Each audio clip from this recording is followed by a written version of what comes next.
So Zionist criminal Jimmy Carter has croaked. That's right. Zionist criminal Jimmy Carter has croaked. This is not a drill. It's a reality, son. And Jimmy Carter lived to 100 years old. Not really sure he's deserved all those 100 years of his life. Guess what?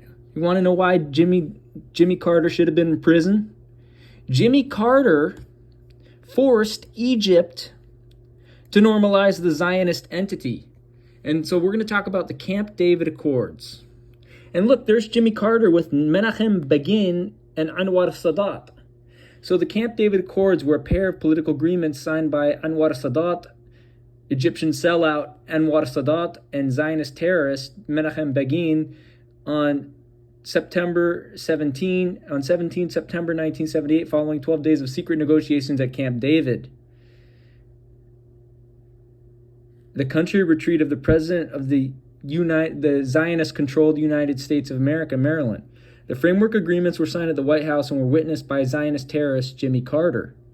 The second of these frameworks, a framework for the conclusion of a peace treaty between Egypt and the Zionist entity, led directly to the 1979 Egypt Zionist Entity Peace Treaty.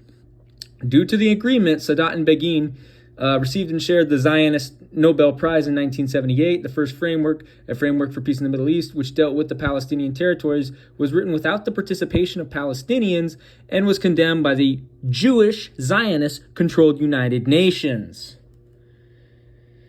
Oh boy.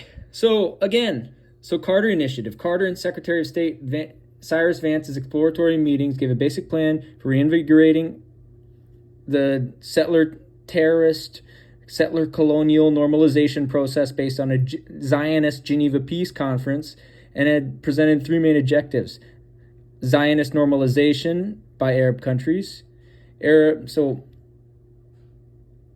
the Zionist entities withdrawal back to occupied 1948 Palestine, basically. So, again, and you want to know who this was fucking promoted by?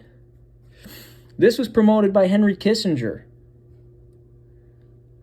Again, this is who Jimmy Carter's true colors are. This is who Jimmy Carter really is.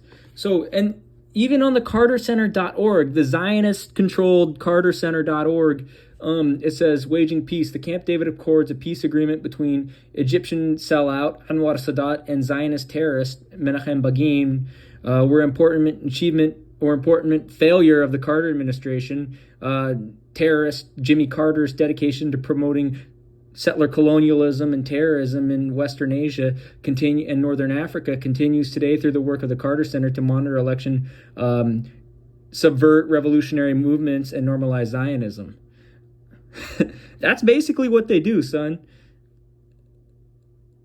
The Zionist subversive Carter Center has worked to normalize the Zionist entity via a two-state solution to the settler colonialism and genocide of Palestine, which is Zionist subversion, right? I mean, look at this shit. Since the selling out of Fatah and Hamas's more left-wing actions,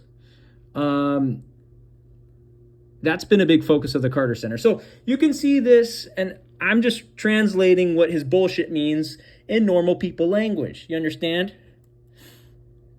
Because it's sad that you have somebody like Flame of Liberation who promotes the bullshit of Zionist terrorist, or basically whitewashes a little bit the Zionist bullshit of Zionist terrorist Jimmy Carter, because that's what Jimmy Carter was. Jimmy Carter is no different than Ariel Hawani. Jimmy Carter is no different than Dana White.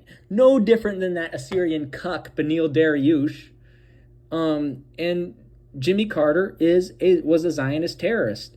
And that's how Palestinians like myself will remember him as. So there you go.